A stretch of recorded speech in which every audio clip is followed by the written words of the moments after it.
N1 podcast s Suzano Lovec. Dober dan, spoštovane gledalke, spoštovani gledalci, poslušalke in poslušalci. Dobrodošli v N1 podcast. Danes je naš gost Dragan Živadinov, režiser, ki bo čez 3 tedne prejel Prešernovo nagrado za življenjsko delo. Dobrodošli. Pozdravljeni. Zdaj, Prešernova nagrada, ki jo boste dobili, pa vas bom vprašala tako v tekem športnem duhu, ampak zelo iskreno in vem, da bo iskren tudi vaš odgovor. Kakšni so bili občutki, ko ste izvedeli, da jo boste dobili? Kaj vam v bistvu ta nagrada pomeni? Pa, moj odgovor bi bil zelo preprost in je izvrstno, ker ste rekli, da boste vprašali športnim žargonom skoraj. Ja. Mislim, meni šport ne pomeni čist nič. Okay. Ampak ta nagrada pa ogromno. Skratka, zakaj? Ker je Prešernova nagrada. Mislim, in če je kaj pomembnega na tem svetu, v mojem svetu, v katerega sem se rodil, seveda je France Prešeren.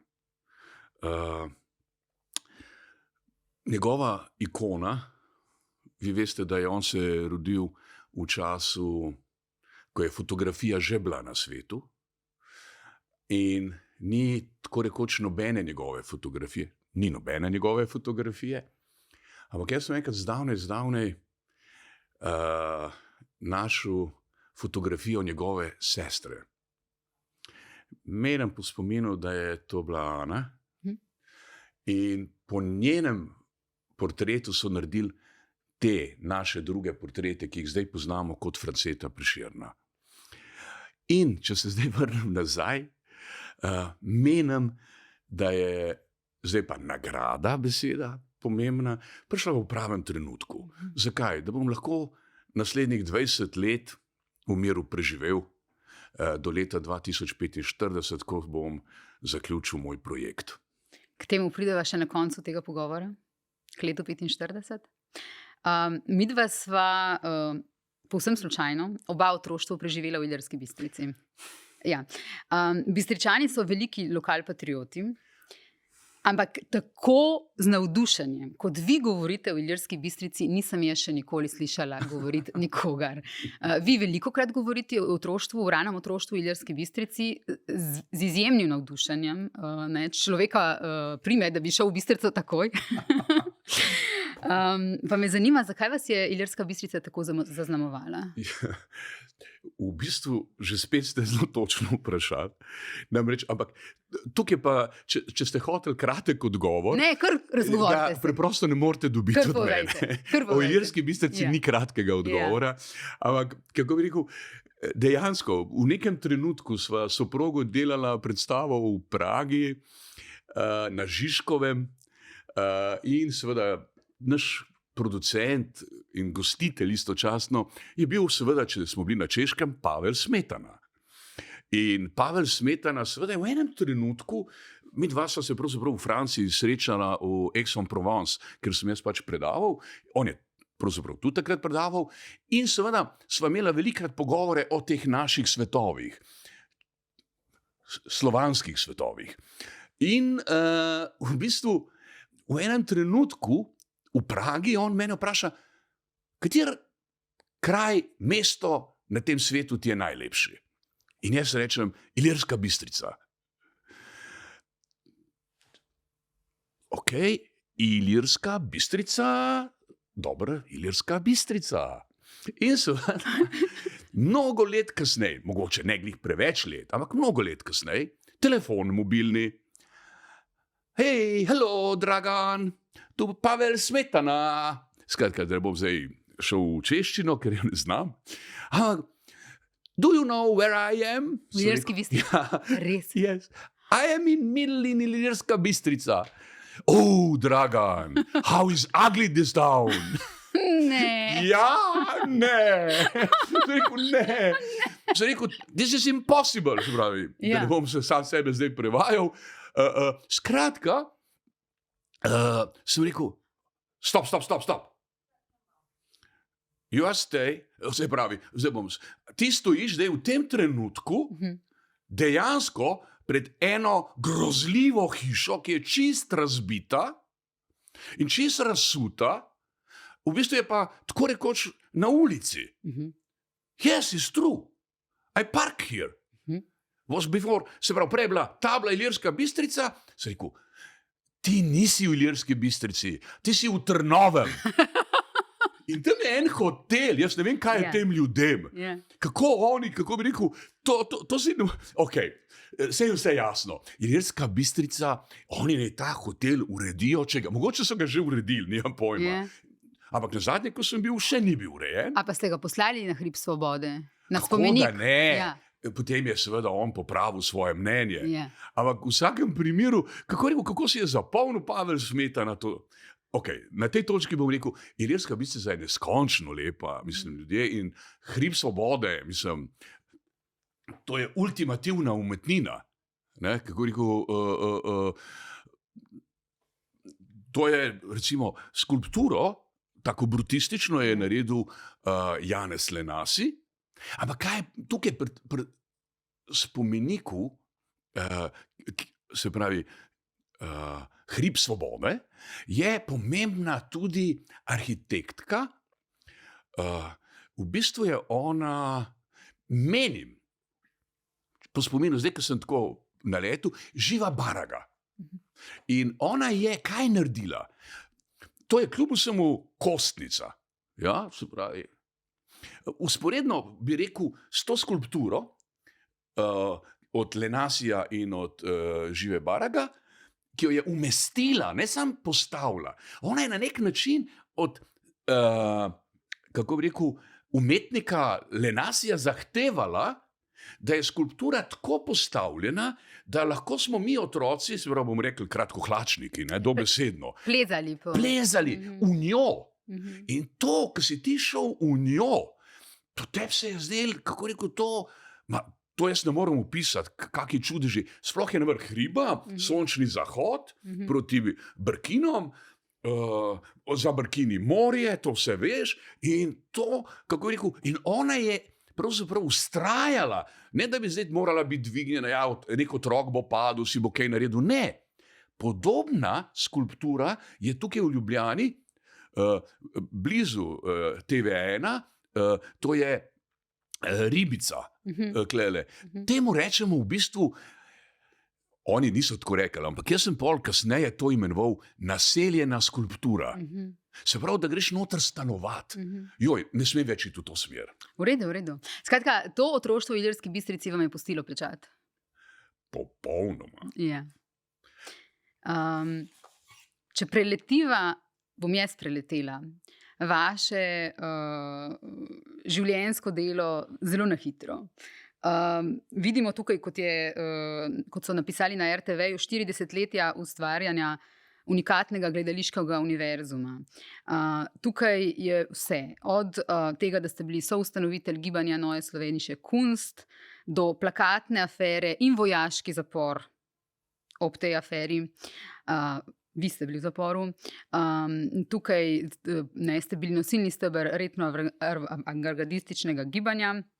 Tukaj je prelomna predstava Krst pod Triglavom leta 86 v Cankarjevem domu. Tukaj je bila vmes tudi ena gladovna stavka, o kateri so mediji pisali, kozmokinetično gledališče Rdeči pilot, kozmokinetični kabinet Nordung, predstava v breztežnosti, 50-letna predstava Nordung 1995-2045, biomehanika Nordung, skratka, utemeljitelj retroagradističnega postopka v gledališču in, kot so zapisali v obrazložitvi nagrade, Dragan Živadinov je reaktor in atraktor, ki v predstavah, informansih in obredih poslavljanja sega v preteklost, da bi dosegal prihodnost. Močno ste zaznamovali slovensko gledališče. Rekli ste za STA, Slovensko tiskovno agencijo, ta teden slovensko gledališče doživljam kot svojo družino. Meni ste pa prejšnji teden, ko sva imela sestanek za današnji pogovor, rekli, da menite, da je slovensko gledališče eno najboljših na svetu. Zdaj, po vseh teh letih, po vsem tem, kar sem naštela, in veliko tega še nisem naštela, Ksevc in tako naprej, recimo, ne, po tej impozantni karieri in umetnosti, ki je v bistvu, za katero se zdi, da sega v neko drugo dimenzijo, ali pa da iz nje seva neka druga dimenzija gledališča, in je spreminjala Slovenijo, ne samo gledališče. Bi rekli, da ste bili pri tem pogumni? Jaz sem zelo prestrašen človek, ampak sem bil res pogumen. Moram reči, dajmo tako, odgovoriti na kratko.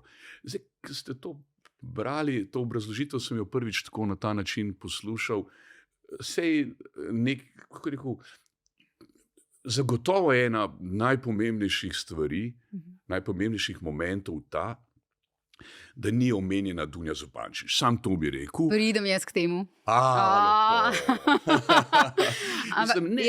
Ok, dajmo tako. Lepo, če prideva potem... Ja, prideva vsekakor, brez tega pa ne. Ampak, ker sem vprašala, če ste bili pogumni, če ste bili v bistvu brezkompromisni pri tem, kar ste želeli. Če pa brezkompromisni, v vsakem primeru je... brezkompromisnost, nujnost gledališkega, bomo kar zaokrožili, umetniškega ustvarjanja. In še beseda ustvarjanje sem zdaj uporabil samo zaradi tega, ker je to v našem jeziku ena dosti normalna besedna zveza in ljudje jo razumejo. Ampak vseeno mi dovolite. Pa še prej bi vas vprašal, če vas lahko tikam, mi bo veliko lažje. Ja, kar tako naprej. Tako? Ja, absolutno. Hvala. Ja, absolutno. Hvala, te bom tikal, ker mi bo res lažje. Ja. Tudi meni bo lažje. Lepo. Ja. Ja. Je seveda to, da pravzaprav je jaz imam tak stavek, Bog ustvarja, mi ljudje pa proizvajamo. In jaz vem, da je, če Bog je, pa prej dodam, da jaz sem ateist, radikalen ateist, če Bog je, seveda on je potem ustvaril človeka, da človek ustvarja. Ker jaz mislim, da Boga ni, potem seveda je v oblikoslovju blazno pomemben moment, na kak način ti, kako bi rekel, prideš do umetnine. V različnih časih pač prideš na različne načine. Jaz sem šolan za gledališko umetnost, skratka, sem gledališki umetnik. Gledališče je pa umetnost, ki je sestavljena iz vseh umetnosti. Se pravi, jaz sem se tega dosledno držal. Zato seveda sem do določenega trenutka, se pravi, v mojem življenju, neodvisno od kako, ker je bilo to prej v obrazložitvi napisano, če poenostavimo, sem imel 2 življenji. To prvo retrogardistično, kjer sem dejansko bil gledališki režiser, brezkompromisen, in potem to drugo življenje, postgravitacijsko življenje, kjer sem pravzaprav nisem več bil gledališki režiser. Postalo mi je preprosto dolgočasno, da bi bil cel življenje gledališki režiser, in sem seveda postal atraktor. Nekdo, ki atraktira. Kaj pa atraktira, kako atraktira, s kakšnim orodji atraktira, seveda je bil pa čisti užitek proizvodnje umetniških del. In tako pravzaprav te 2 življenje, retrogardistično in sama gledališka strategija, na drugi strani pa atraktiranje in vzpostavljanje postgravitacijske umetnosti. Retrogardizem kot stilna formacija in pa postgravitacijska umetnost ne več kot stilna formacija. To je največ, kar mi lahko umetniki naredimo. Vzpostavimo stilno formacijo. Tukaj je pa šlo za to, da se vzpostavi umetnost v novih pogojih. In seveda za mene je najbolj, že v Ilirski Bistrici bila najbolj čudežna beseda novo. Ko je mama rekla očetu, kako je to fantastično, da gremo v novo stanovanje. In smo šli v novo stanovanje, tam je bilo novo pohištvo, tam je bilo vse novo. In tako pravzaprav pride do tega užitka novega. Seveda, ko pa sem jaz vstopil v svet bom rekel, visokega šolanja za umetnost, se pravi na akademijo, tam so bili pa že vsi tisti, ki so že vse novo naredili. In je bilo treba nekaj novega narediti in temu se je rekel retro. No, tukaj pa že nastopi druga zgodba. In zdaj prideva k Dunji Zupančič. Velik del vašega življenja ustvarjate z Dunjo Zupančič, vašo soprogo, vizualno umetnico, scenografko. Zadnje čase tudi z sinom Aljošo, ampak k temu še prideva, ne, k predstavi, ki ste imeli ta teden. Kar se tiče Dunje Zupančič, mi je bilo zadnjič zelo lepo, ker ste rekli, rad bi govoril o Dunji. Brez nje ne morem, tudi pri tej nagradi. Tako je bilo. Ja. Tako da, kaj za vas in vaša umetnost pomeni Dunja Zupančič? Bom točno takoj povedal, zakaj sem vam to rekel. Ravno zaradi te obrazložitve. Ravno zaradi obrazložitve. Ker sej menim, da ti, ki nas naju gledajo, vejo, da je retrogradizem kolektivna umetnost. Gledališče je pa še bolj specifično filozofija skupnega podviga. Se pravi, ni skupnega podviga, ni gledališča.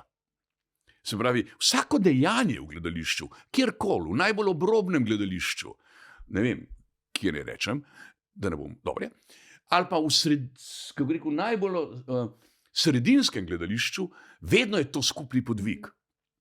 In Neue Slovenische Kunst, to je bila kolektivna umetnost. In seveda, predvsem po tem, ker bova verjetno se pogovarjala, po plakatni aferi, po zaporu, po vsem tem letu 90, jaz sem imel zadost tega, mi. Ampak bilo bi pa grozno neokusno, če bi pa pol bi pa jaz začel, yes, se pravi. Skratka, blazno fantastično je, da se mi je to zgodilo, da sem spoznal Dunjo in da sva začela biti midva. Dajmo reči tudi zaradi slovenskega jezika, da je tudi to neka, kako rekel, kulturna investicija v ta civilizacijski moment, da govoriva midva ta jezik. In da pravzaprav jaz kot gledališki umetnik sem cel življenje razvijal slovenščino, na drugi strani pa točno vi to delate v medijih, kako bi rekel, opremljate ta naš jezik. Meni je šlo tudi za izumljanje jezika, ampak to je zdaj druga tema, ne bi se zdaj šel takoj na začetku v foneme. Kakorkoli že, z Dunjo seveda se je ta midva mi je postal neskončno pomemben in skratka, dejansko je zdaj, če bi začel, kako bi rekel, menim, ker sem to izgovoril, da bi rad, da pravzaprav povem, kje se zgodi razlika od vsega tega. No, to je bila edina do zdaj tvoja napaka, bom rekel, ne vaša, tvoja napaka, ker si rekla, Dunja je scenografka. Ja, Dunja seveda ni napaka, Dunja je scenografka, ampak zdaj eden, ki naj jo posluša, seveda, on si narobe predstavlja. Ja, narobe, ja. Čist narobe. Zakaj? Ker je Dunja, tudi če bi rekel, da je Dunja slikarka, ker je Dunja končala, temu se je takrat rekli likovna akademija in še danes se to imenuje likovna, po likih, ne? Lik, krog, lik, po likih.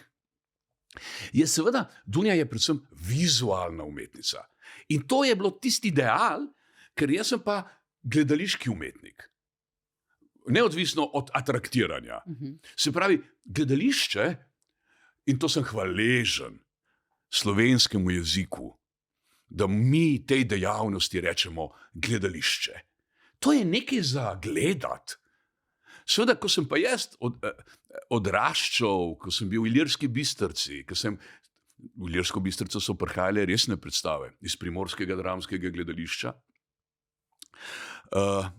In seveda, so oni v glavnem govorili.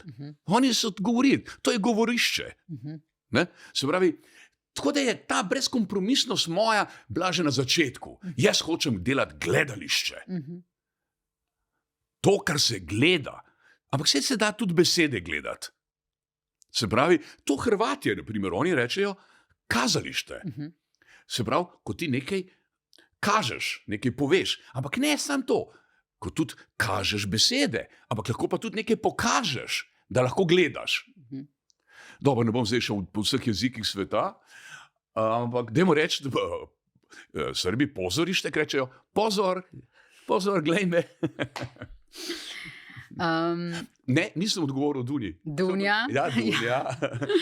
Ampak to je res, kako rekel, pomembno. Ampak res je, kar ste rekli, ne? Te besede, s katerimi se jo opisuje, ne? Tudi vizualna umetnica verjetno ni dovolj. Ne? Ni dovolj, ja. Ampak v vsakem primeru je najbolj točno za najino komunikacijo v tem najnem podcastu. Kar povejte o Dunji, kaj ste želeli. Zdaj bom čist koncizen, da bom natančno povedal. Namreč, v gledališču je ponavadi tako, v večinskem gledališču, da ljudje vzamejo neko predlogo, največkrat je to tekst. In potem ta tekst, obstaja še ena beseda, ki jo jaz zelo uporabljam in je tekstura, ampak o tem mogoče malo kasneje. Tekst je pa nekako največkrat izhodiščna pozicija za proizvodnjo gledališke predstave. In potem je scenograf, kostumograf, glasba, koreograf, dramaturg, skratka, ta skupni podvig.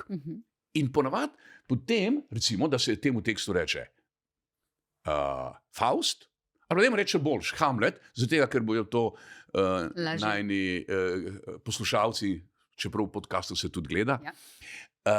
Skratka, bolj razumeli, namreč Hamlet. Vsi vejo, da je Hamlet iz Danske in vsi vejo, da je on z enega gradu. Skratka, plemič z Danske. In seveda, potem scenograf začne delati scenografije in te scenografije, kako bi rekel, različni scenografi v različnih časih različno stilno, formativno izoblikujejo. In vsi, ki ko pridejo na predstavo, zagledajo na odru, kaj? Danski grad. No, tako je večinsko. Seveda, Dunja, ko sva midva se spoznala, je že, kako bi rekel, že sva začela vzpostavljati mit Hermana Potočnika Nordunga. Seveda, jaz sem ga že malo pred tem pravzaprav začel procesirati. Jaz seveda procesiram svojo umetnost. Jaz jo proizvajam, v proizvodnji je proces.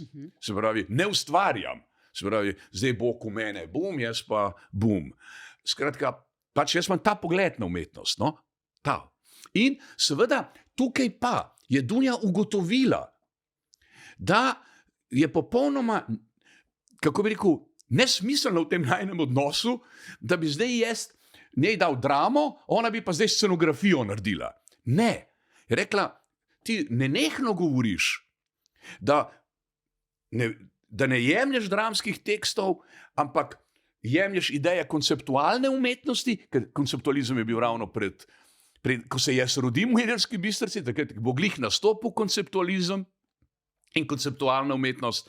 Ti pravzaprav, kako bi rekel, skozi govoriš o breztežnosti in abstraktnem gledališču, ker abstrakcije ne more biti brez težnosti. Danes ljudje, ki mislijo, da imajo doma abstraktno sliko, to ne drži. Naj obrnejo sliko, pa bojo videli, tam je žebljiček, tam je gor, tam je slika zgoraj. A razumete? Ne boste verjeli, v breztežnosti ne obstaja levo, desno, spodaj, zgoraj. Skratka, človek potrebuje orientacijo. To je pa zdaj druga zgodba, kako mi sebe omogočamo v vesolju, v realnem, kako bi rekel, levitacijskem položaju. Ampak to je zdaj že popolnoma drugo vprašanje. Seveda, ker mene je seveda po molitvenem stroju Nordung, ki je zame ključna predstava, seveda največkrat imenujejo Krst pod Triglavom, ampak Krst pod Triglavom je pač prelomna za slovensko skupnost zagotovo, ker je bil to velik oder Cankarjevega doma in tako naprej. Ampak molitveni stroj Nordung pa začne že procesirati mit Hermana Potočnika Nordunga. V bistvu intuitivno že začnem atraktirati. Zato uporabljam to besedo kasneje, da atraktiram. In seveda Dunja reče, od zdaj naprej bomo imeli sam se pravi, ta prostor Hermana Potočnika Nordunga, v katerem bo v bodočnosti 1000 novih dram. Hamlet je drama iz preteklosti, ki jo lahko igramo zdaj, v absolutnem zdaj. Ampak prostor Hermana Potočnika Nordunga, geostacionarna postaja njegova, v njej se bo pa zgodil 1000 novih dram. Jaz zelo hitro detektiram, da je ta prva drama že narejena v filmu Odiseja 2001, jaz imam točno takrat 7 let, jaz točno čez 10, pri 17 letih že prvič vidim Odisejo 2001, spoznam geostacionarno postajo in proizvodnjo gravitacije ena znotraj levitacije in seveda prepoznam koga? Ja, Hala 9000. Se pravi, na eni strani geostacionarna postaja, na drugi strani pa računalnik Hal in seveda to, kar se združi, Dunja reče tako, od zdaj naprej, jaz naredim vizualizacijo, ti pa narediš karkoli misliš, da gre v njo. Karkoli lahko naseliš v njo. Tako kot ta naseljena skulptura. Gospa Živa je naredila uno postavitev skupaj z Lenasjem, jaz sem šel noter in sem naredil, kar sem koliko delal. Ona dva nista mislila, kaj jaz delam. Ne povem, kaj sem delal. Šel sem najprej, temu smo reči, v kinota. Ja. Tam sem najdel te odpadle 35 mm koščke filmov. Ja. Sem pobegnil od doma na dolgo potovanje, na hrib svobode. In tam sem se usedel noter in gledal proti svetlobi te filmske koščke teh filmov, ki sem jih potem zbiral in delal moje gledališče, moje filme. Seveda, na srečo pa nisem šel študirati filma. To je, zakaj? Ker je film popolnoma, kako bi rekel, jaz obožujem vse umetnosti. Sem pa že hotel izgovoriti en stavek, da se ne bi kdo zgrozil.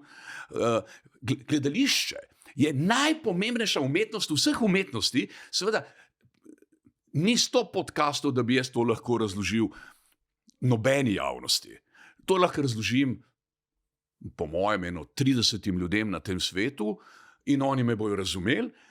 Seveda, zato sem predsostavil. Okay. Dunja je, sem bil razumljiv? Ja.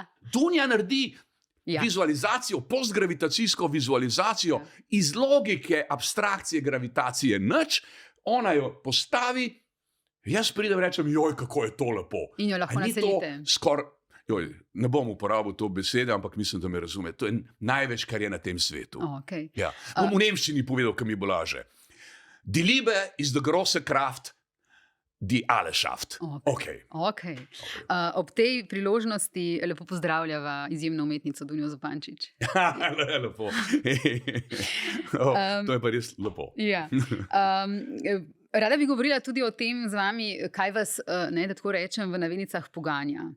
Rekli ste mi, obseden sem z Vladimirjem Vernadskim, Zlatan Dudov, režiser. Vse drži. In dan ste dodali Friedrich Ordway, na njega ne smemo pozabiti. Točno to, prav danes zjutraj sem napisal, ker sem vedel, da bom prišel v vaš studio, v tvoj studio. In skratka, sem napisal joj.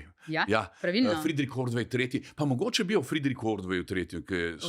Skratka, o vesoljskem znanstveniku, ki je pisal tudi knjige o vesolju in ki je sodeloval pri Odiseji. Ja, v moji knjižnici, kjer bom zdaj imenoval 2 knjigi, mislim, kako rekel, jaz nimam veliko knjižnico, ampak imam prelepo knjižnico.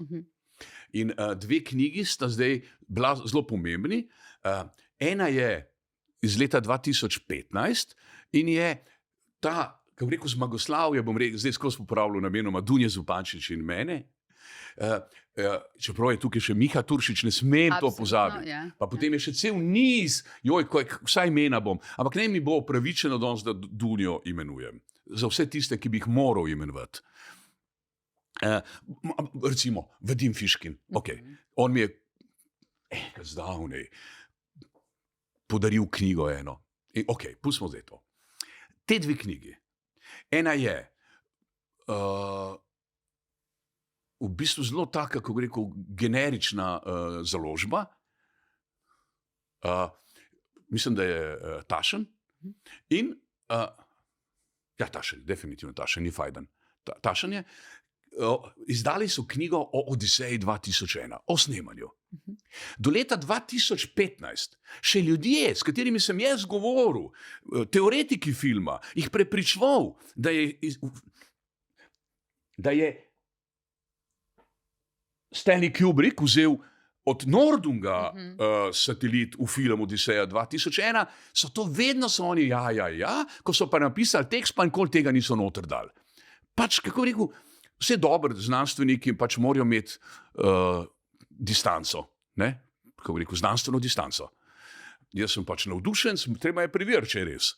No, kakorkoli že, da skrajšam, leta 2015, mimo vseh dokazov, ki smo jih nabiral leta in leta, da je to tako, oni izdajo to knjigo v obliki monolita iz filma Odiseja 2001. O tem, mislim, o filmu jaz vse vem, ampak seveda tukaj Kubrick je, tukaj bi se moral staviti, Kubrick je meni, pustimo zdaj Kubricka, ne bom zdaj da ne bi rekel, da sem jaz, kako bi rekel, neprišteven, ker sem zelo prišteven. Izdajo knjigo in noter seveda, iz kje je v film, iz kje je geostacionarna postaja? Od Hermana Nordunga. In to je prva taka zmaga, da je široko razširjena po celem svetu. Druga knjiga, ki jo ima pa noter s posvetilom Friedricha Ordweya III. Friedrich Ordway seveda mi je naredi prelepo posvetilo, ko razume, kaj je moje atraktiranje, ampak moram povedati, da sem film Odiseja 2001 naredita Kubrick po knjigi, to niti knjiga ni bila, to je bila novela od Arthurja C. Clarka. Jaz srečam Arthurja C. Clarka, zdaj ne bom o tem govoril, o tem bi zdaj ure govoril, ampak on mi reče, da moram, ko bom šel v ZDA, mi dva sva bila na Šrilanki, mislim, na Šrilanki smo bili, dobro, ne bom zdaj tega cele zgodbe, kdo je bil kako, on takrat reče, da moram obvezno srečati Friedricha Ordweya III. In če je Clark rekel, da je treba ga srečati, seveda mi je povedal, da živi v Washingtonu. Sem vedel prav sklon. Washingtonu? Washingtonu. In sem ga našel. Dunja Zupančič, Miha Turšič in jaz smo imeli razstavo v Washingtonu, v Numar galeriji, in takrat je bil ambasador slovenski, gospod Žbogar. To je en zelo uglajen, moder mož.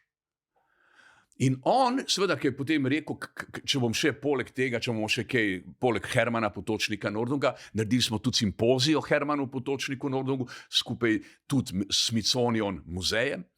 In on vpraša, jaz mu rečem, da bomo srečali Friedricha Ordweya III. Je rekel, zakaj pa mu ne to na ambasadi naredili? Bomo naredili zajtrk, ga bomo gostili. Jaz sem bil čist, kako rekel, to pa je diplomacija.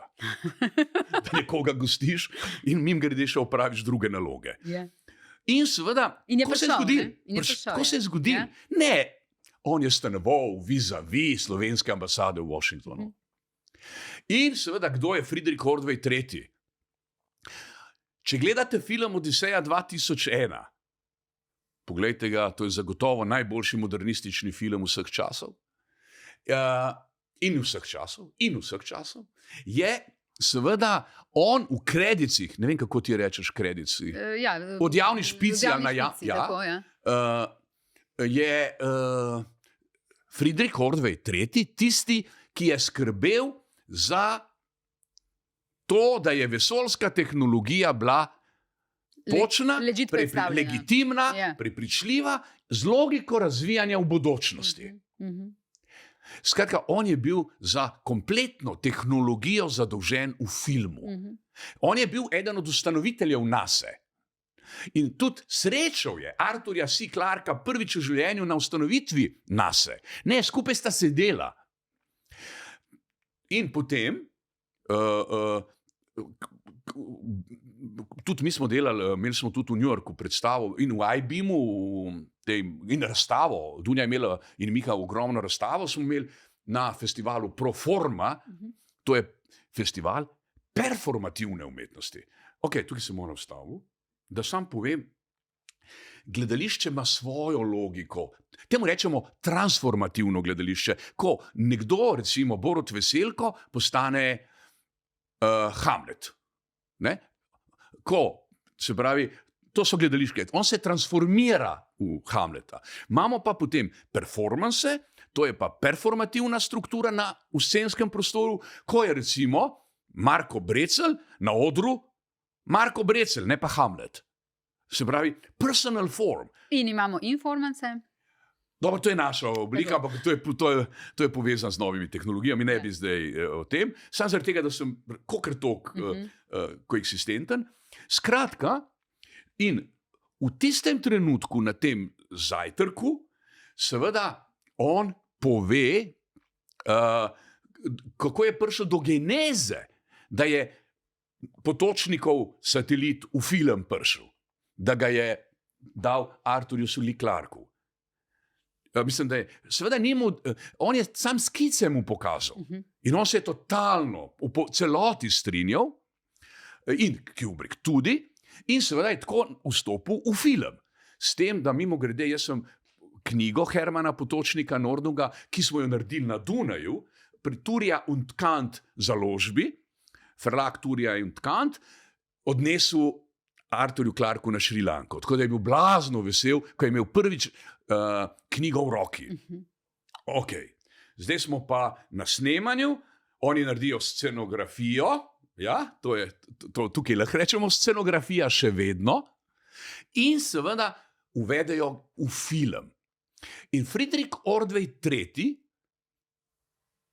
prvič dobi knjigo leta 1930, ko je bil še otrok. Knjiga Hermana Potočnika izide 1928. decembra.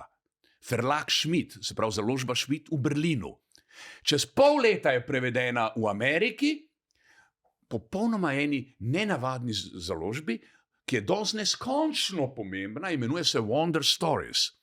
Po celem New Yorku jo propagirajo po izložbah. Oče od Friedricha Ordwaya III, misleč, da je to nekaj tudi, ki si lahko predstavljate fiction, science fiction. Čeprav Odiseja 2001 ni science fiction film, ampak je, jaz bi rekel, znanstveno-religiozen film. Ne pa znanstveno, ja. Tako oče vidi to, da sin ima, mislim, da je imel 10-11 let, 9-11 let, no. Oče, misleč, da bo njega to razveselil, mu kupi znanstveno delo. Kaj je oče mu dal, je rekel, jaz sem mislil, da je to pač normalno in jaz sem se obnašal, da to moram normalno, bila je pa znanstvena knjiga. In ga popolnoma določi tudi njega za celo življenje. Tako on to da v film, seveda,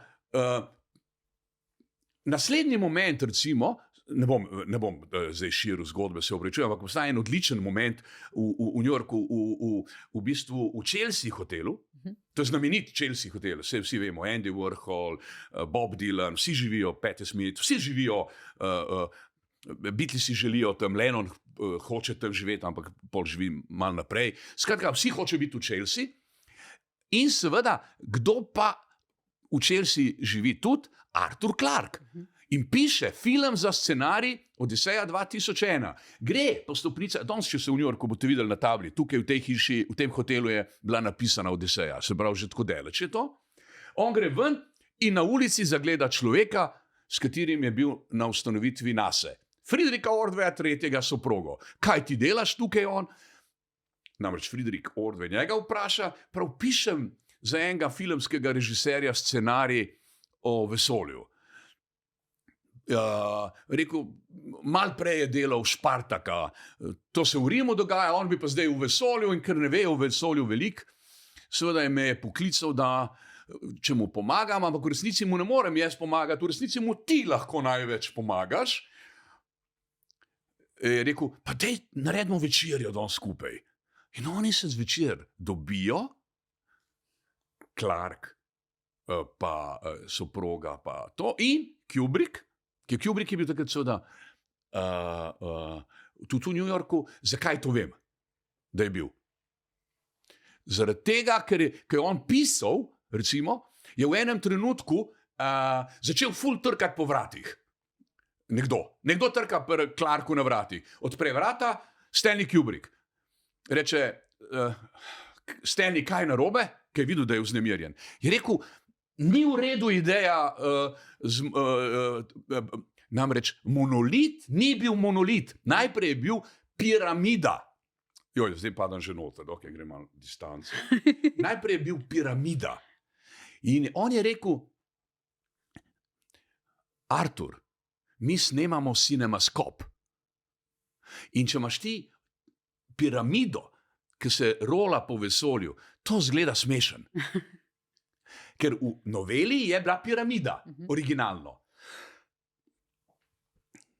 Je rekel, glej, ti to veš, perspektiva, kakorkoli že, ti to veš, jaz sem piramida, za roman je odličen, za novelo je odličen. Na kar reče, jaz predlagam, če je Cinemaskop, da imamo najprej 7 minut teme, na kar se odpre perspektivično in je ta dimenzija Cinemaskopa oblika planeta. Planet je pravzaprav kinematografija. Iz tega se vidi, da je Friedrich Ordway III. Ključ, da ne govorim, malo vode moram vzeti, ker padem noter, postanem umetnik. Še to moram reči, tudi o Halu 9000, ampak mogoče kasneje ali pa drugič. Okay. Med drugim pravite tudi, vedno so me spraševali o avantgardi, nikoli o elizbetinskih tragedijah. Zakaj so vas navduševale tako avantgarda kot elizbetinske tragedije? Kako greste skupaj in zakaj se vam zdi Marlowe pri tem ključen? To se pa moram čist transformirati. Da sem zdaj k Marlowu prišla. Ne, je prav. Marlowa lahko zelo v enem stavku. Marlowe, mogoče ljudje vejo, umetniki se zelo radi oblačimo v črno. Jaz sem poleg tega privilegiran, da sem se rodil, sicer sem, kako rekel, oboževal z besedami Marka Breclja antidisko, se pravi disko, oboževal sem disko, se pravi Donna Summer, Amanda Lear, Grace Jones. Mislim, ta fenomen seveda je en fenomen, ampak seveda, ko imam pa 17 let, 18, pride punk. No, in prvi punk in prva črna je bil Marlowe. Ne samo to, ker je on po Londonu, še danes vemo to, ker je on po Londonu hodil, so se vsi obračali za njim, ker je bil tako markantna oseba, ki je seveda črno se oblačil in zraven sebe imel črnega pitbulla. Črn, ali pa buldoga. Vse, jaz ne vem, tako kot športan ne maram, kako rekel, šport je zame, kako rekel, pustimo šport. Skratka, tudi se ne spoznam preveč. Na vse? Ne, vse, ne. Jaz sem imel, starši so mi v določenem trenutku podarili črnega pudla. Tako da sem imel črnega pudla, ampak sem bil zelo slab, kako rekel, skrbnik. No, mislim, to me kar še zdaj me zaboli. Ampak kakorkoli že, in to so oni tako naredili, ker sem jaz sam stanoval, da bom imel neko odgovornost, da bom skrbel še za kaj. Saj sem skrbel. Jaz sem potem na akademijo sem hodil, moj profesor Primož Kozak, kako je bil to dober profesor, sam je zelo že v drugem letniku, mislim, da jih že ni bilo več. In vedno, ko sem prišel v prvem letniku na akademiji z mojo, češki pudel je bil. Češka. Češki pudel je bil in ko sem prišel, je takoj skočil Primožu Kozaku v naročje, on je bil pa velik gospod, on je tako imel take brke, mrožovske in tako pipo. In če sem pa prišel brez pudla, je pa rekel, ja, kje pa je kuža? Vodili ste ga že takrat na šolo, predavanje? Ja, po mojem zaradi Marlova. Jaz sem pa hotel imeti pudla. Skratka, Marlov je hotel biti nevaren, ampak zakaj je Marlov pomemben? Marlov je prvi, ki izgovori zgorej, nad nami, ni nič. Se pravi, on je prvi, ki pravzaprav, prvi, govorimo o umetnosti, v renesansi sploh, vsi vemo, kakšen čudež je renesansa. Renesansa je reenactment pravzaprav helenizma, kako bi rekel, tukaj se vzpostavi ena največja možna želja po svobodi. Človek se osvobodi. Koga? Ja, od Boga. Mislim, veste, kako je težko z Bogom živeti? Mislim, to je ena resna avtoriteta, namreč Bog. In seveda on reče, Boga ni, in pol je nastopi en drug svet. Ta svet renesanse, svet. Ok, to je zdaj druga zgodba. Ne bi zdaj enostavno stilne formacije. Omenili ste vmes Marka Breclja. Ja, kako da ne. Ja. Z sinom Aljošo, ki je tudi zdaj v vašem fohu, in ki tudi skupaj sodelujete, sta ta teden bila v Zagrebu na eni predstavi, lahko rečem predstavi? Predstavi? Ja, predstavi. Ja. Ki za izhodišče jemlje umetniško delo prav pokojnega Marka Breclja, torej pesnika, performerja, glasbenika, aktivista, ki ste ga malo prej omenili. V tej predstavi Rotulus Homo Pandulum, videla sem to izvedbo skladbe Parada. Se sprašujem, vam je Brecelj te dni še posebej blizu? Ja. In on je eden od teh, ki vas navdušuje, ki jih omenjate pogosto. Ja, zagotovo. Ja. Zagotovo. Nekaj je bilo že tam nekje na začetku, zdaj sploh ne vem, kje smo mi dva v času, pa tudi ni pomembno, ampak v enem trenutku si imenovala in si rekla, da rečem, da je slovensko gledališče najboljše gledališče na svetu, da jaz to govorim. Tako si rekla. To je res. Ampak vedno dodam še en, bom rekel, komparativno gledano. Se pravi, umetnost ni kot šport, ker potem oni tam svašta počnejo. Si vi predstavljate, oni stol pa skačejo v vodo noter. Kaj vse ljudje ne delajo? To je fascinantno. Jaz vem, to izhaja iz helenizma, iz gimnazijuma, vadba telesa in to vse super, to jaz razumem. Ampak oni tekmujejo pol med sabo. A si vi predstavljate, kdo hitreje pride ne vem kam? Mislim, to je za mene nekaj nepojmljivega. Seveda mi v umetnosti tega ne počnemo, ne moramo tega početi. Zato je tudi bilo neumno, to sem zato hotel malo korekcije narediti, da je seveda to primerjalno gledano. Se pravi, tudi literatura, komparativistika, zdaj, ko je bil Aljoša imenovan, Aljoša je najprej študiral primerjalno komparativistiko, književnost, preden je šel na akademijo za gledališko režijo, za umetnost gledališke režije, to je pomembno povedati, ker da se ne bom vračal nazaj, in v tem smislu je slovensko gledališče v svojem optimalnem duhu, kako bi rekel, kot celota, ker to je ena celota, to je ena družina. Slovensko gledališče je družina slovenskega jezika. Jaz vem, kje stanujejo ljudje, ki so, kako rekel, ki nam urejajo naš jezik. Ta živi jezik, govorjen jezik, izgovorjen jezik. To so lektorski oddelki v Slovenskem narodnem gledališču. Dajmo posebej spomniti izvrstno lektorski oddelek Mladinskega gledališča, ker se tam različne ravni jezika vzpostavlja, ker v Mladinskem se največkrat more tudi ravni usklajevati. V drami se manj to počne, ker imamo pač več ali manj, kako rekel, neko zakonodajo, ki je določena zaradi razumljivosti izgovorjave in tako naprej, tehnike izgovorjave, sredinskega izpiha. Skratka, mnogo razlogov, ki pač vzpostavljajo oblikovanje, ne samo tistega, kar dela Dunja Zupančič vizualne umetnosti, ampak tudi tistega, kar je izgovorjeno. Načina izgovora, jakosti, moči in tako naprej. Ok, primerjalno gledano, seveda je slovensko gledališče impresivno pravzaprav.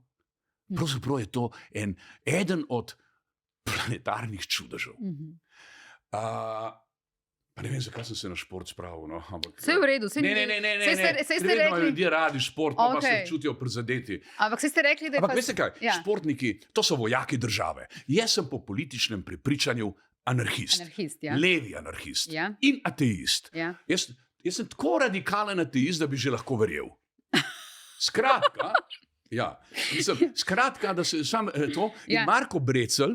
Ampak rekli ste mi po političnem prepričanju anarhist, ampak Kropotkinu blizu, ne Bakuninu. Ne? Da ne bo pomote. Tu se bomo morali ustaviti. Lepo, da ste mi tukaj ustavili, da ne bi... Kdo narobe razumel? Da ne bi, nekako, jaz vem, kako to povedati, ni to težava. Mislim, Bakunin je zato, da če je treba v določenem zgodovinskem trenutku nekoga, ki tiranizira ljudstvo, seveda vse izhaja iz ljudstva. Ljudstvo je tisto, kar je merilo. Se pravi, ljudstvo je kategorija od prvih velikih civilizacijskih momentov. Se pravi, od mita o Gilgamešu, če hočete, pa do helenističnih tragedij, kjer se vzpostavi religija. Skratka, ljudstvo je tisto, ki seveda dobi bogove nam vsem skupaj v uporabo. In seveda ljudstvo more prepoznati, kdo so ti bogovi. Ti bogovi so pač, mi to tako humorno rečemo, se pravi, teonovela. Se pravi, teonovela, who is who, kdo je kdo v tem aparatu. Se pravi, kaj je v trojedini Bog, kaj opravlja Magdalena, se pravi, kaj je z Savlom, kaj je s Pavlom, čeprav gre za isto in tako naprej. Skratka, prihaja do who is who. Kakorkoli že. Bistvena stvar je v tem, da je pretok civilizacijski. Mi ga imamo, se pravi, mito Gilgameša, kaj se je imelo, 4000 let nazaj. Predtem pa mi nimamo, kako bi rekel, neke zavesti o našem spominu. Vse se začne s spominjanjem. Neodvisno Bog je ali ne, bistveno je spominjanje. Ko se nečesa spomnimo, potem je to živo. In to živo, seveda, jaz sem pred, se pravi, z Dunjo Zupančič, Markom Mlačnikom, ki ga moram nujno imenovati. Ga tudi pogosto tukaj menjate, tudi Matejo, ampak v tem primeru smo naredili z Damjano Černe predstavo skupaj z Markom Mlačnikom. To je bilo leta 2020. In na premiero so prišli,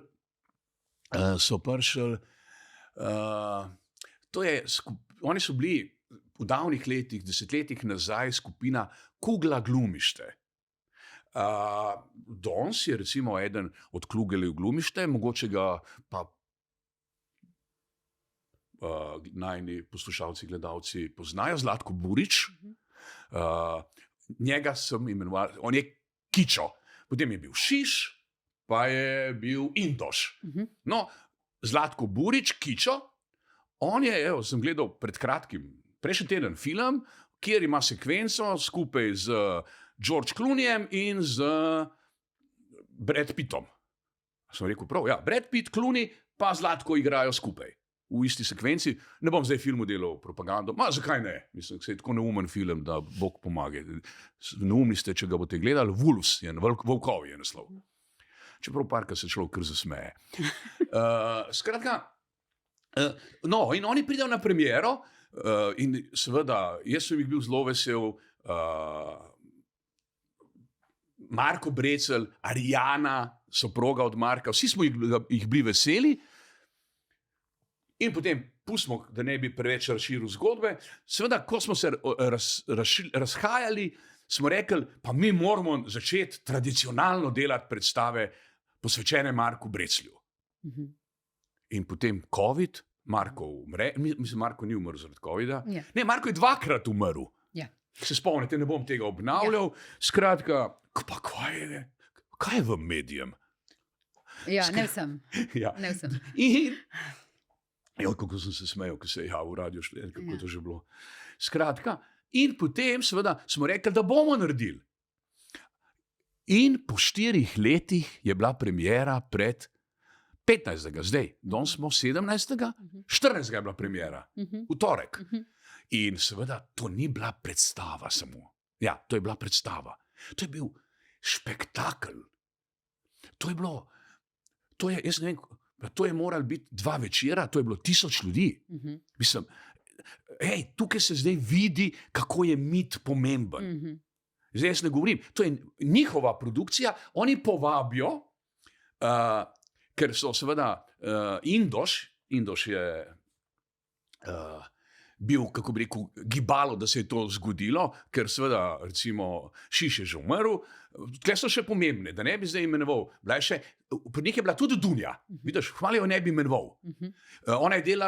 Ona pa je delala scenografije. Bila je tudi Helena je še živa, je bila tudi na premieri, ona je super dela slikoromane, ali kako se že temu reče. Mislim, jaz sem temu rekel stripe. Risoromane, ja, tako. Najlepša hvala. Risoromani, ne, vse je lepa. Tukaj se moramo ustaviti. Risoromani je eden lepših izumov prevodov zdaj, kako rekel, v novejšem času. Pred 10 leti nismo imenovali risoromani, ali smo?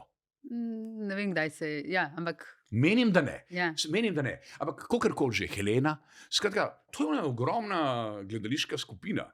Ne? Oni so bili celo 5 let pred menoj, se pravi, oni imajo 20, jaz pa 15. Oni so že ljudje. Jaz sem glih kar prišel v gledališko šolo. Skratka, in oni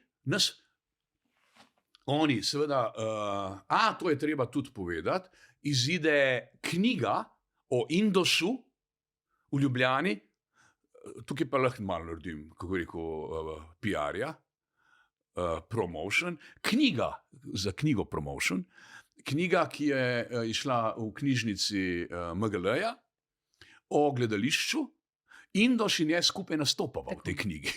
Tako. Skratka, seveda, na drugi strani je pa ta knjiga, ki je tukaj pred, to je pa ta knjiga, ki je karknira, pravzaprav sem pa res ponosen. In noter vse tisto, kar ne bom izgovoril, je noter. Ja, kjer Bojan Anđelković med drugim pravi, to sem si označila, gledališče Živadinova je predvsem dvojnik umetnosti kot celote, umetnost vseh umetnosti, stroj vseh strojev, supremat. Ne, to so res. Stroj vseh strojev, to je ključna beseda. Pri meni je stroj ključna, vse je jasno. Če proizvajam in delam proces, to moram delati s čem? Stroji. Kaj pa je umetnost kot stroj? In imamo različne stroje. Ne? Jaz je odgovoril, se opravičujem.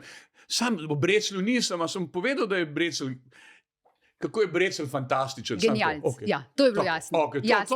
To sem moral še povedati, pribit. Pred nekaj dnevi je bila velika slovesnost o polnopravnem članstvu Slovenije v Evropski vesoljski agenciji.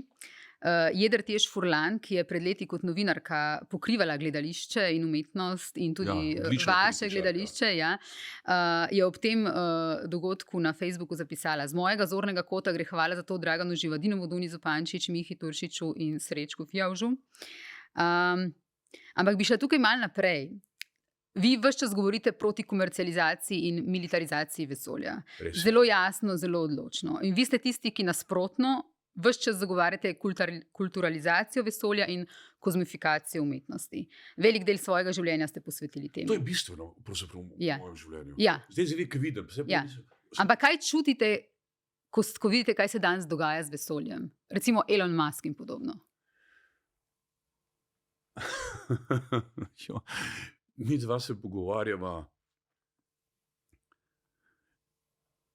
v enem zelo kompleksnem vektorskem svetu, na različnih koncih planeta se generirajo. Bom to tako odgovoril. Jaz se na geopolitiko in na politično popolnoma nič ne spoznam. To moram reči. To vedno rečete, Jaz v umetnosti vam lahko blazno natančne stvari povem, tudi danes natančne stvari. Mislim, kaj se v tem hipu dogaja. V formativnem smislu. Ampak, ker se ukvarjam v gledališču s dramo in konfliktom. Se pravi, kaj je drama in konflikt? Ja, antropološka katastrofa.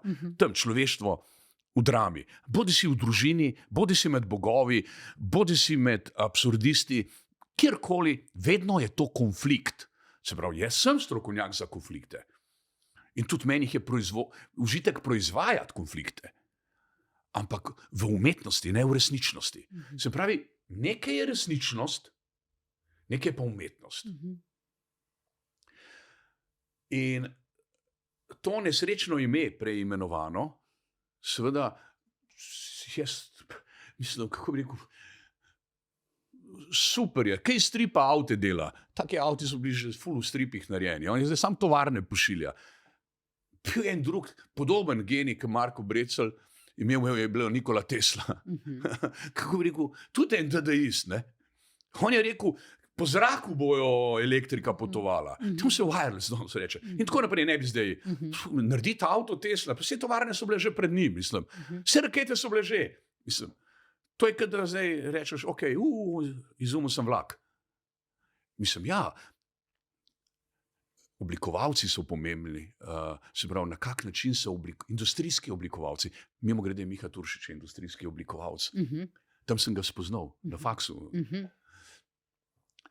Skratka, v vsakem primeru je da se osredotočiti. Na kulturalizacijo vesolja. Ja, tukaj sta 2x2 pojma. No, to je približno, to je v knjigi Umetniški ustroj Nordung, oziroma Gledališče in njen dvojnik. To je pri meni vedno tako. Se pravi, imam kulturalizacijo vesolja, ki je v bistvu podstruktura kozmifikacije umetnosti. Ker je umetnost pomembnejša od kulture. To tako je. Na drugi strani imam proti militarizaciji vesolja in komercializaciji vesolja.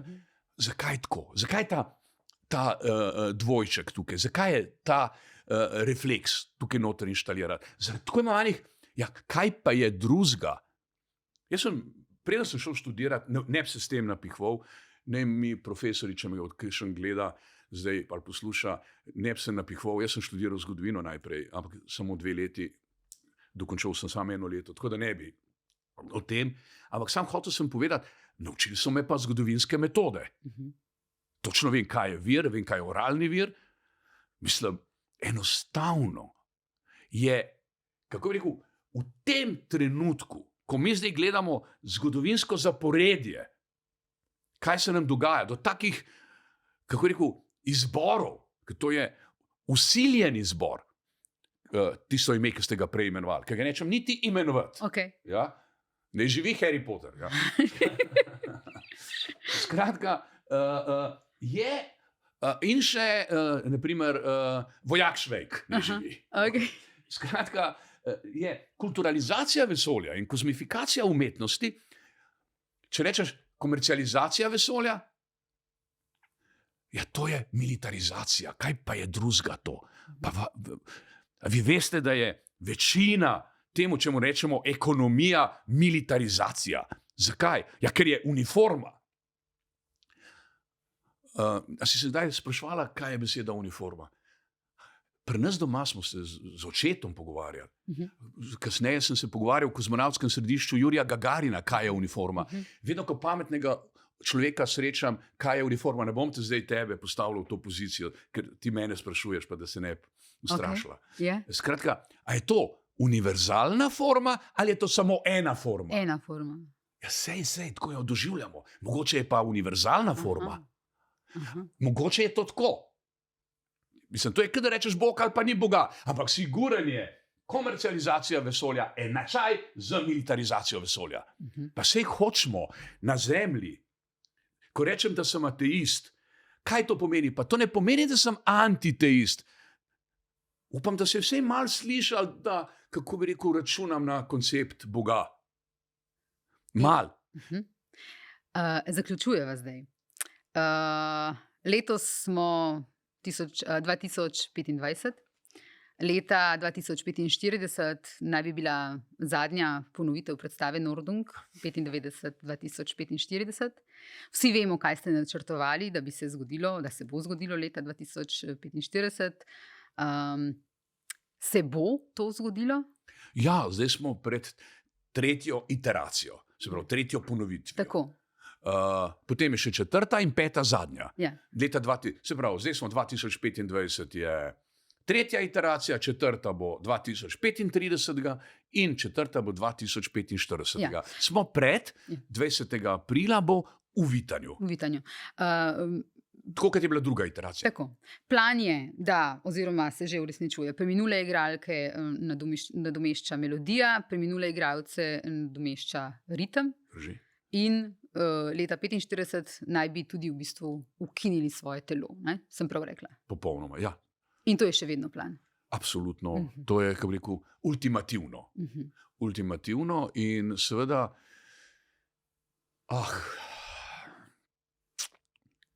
temu se reče pretok časa.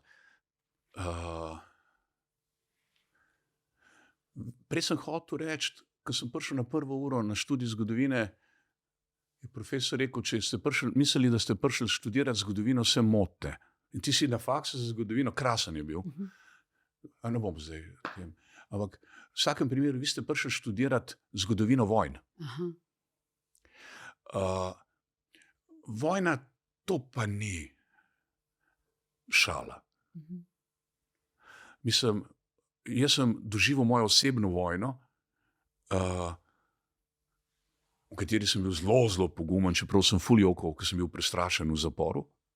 Torej govorimo o zaporu, vojaškem zaporu, ob tej aferi, plakatna afera. Ja, to je bilo, sploh ne odpirajva. Tega sem sam hotel povedati, da sem tam videl vojno. Drugače, kako rekel, ta zločin, ki se je zgodil zdaj, ki se nam dogaja v Gazi. Ta zločin, ki se je zgodil v bistvu Judom. Ta zločin, ki se je zgodil v bistvu Bošnjakom. Zločin, ki se je zgodil Srbom. Zločin, ki se je zgodil Hrvatom. Mislim, to so nekaj, kar jaz pravzaprav nenehno izključujem, ker nekako ne morem razumeti. Vedno, ko to gledam v umetnosti, jaz to umetnosti skozi gledam, skozi to transcendiram. Sploh nekako ne morem verjeti, da je to res. In tako isto takrat, kako bi rekel, takrat, ko sem bil v zaporu, jaz sem bil v preiskovalnem zaporu in seveda ti ne smeš srečati unih, ki so tam zraven tebe. In potem te peljejo na zrak in potem imaš tak križ noter, vsak je v enem prostoru. In zdaj, takrat, ko sem šel prvič ven, tam sem jaz imel v resnici popravek, jaz sem imel dve gledovni stavki, prva je bila v zaporu. Una je bila najtežja, una pol je bila lahka. Druga je bila pa zaradi finančnega razreza. Una je bila lahka.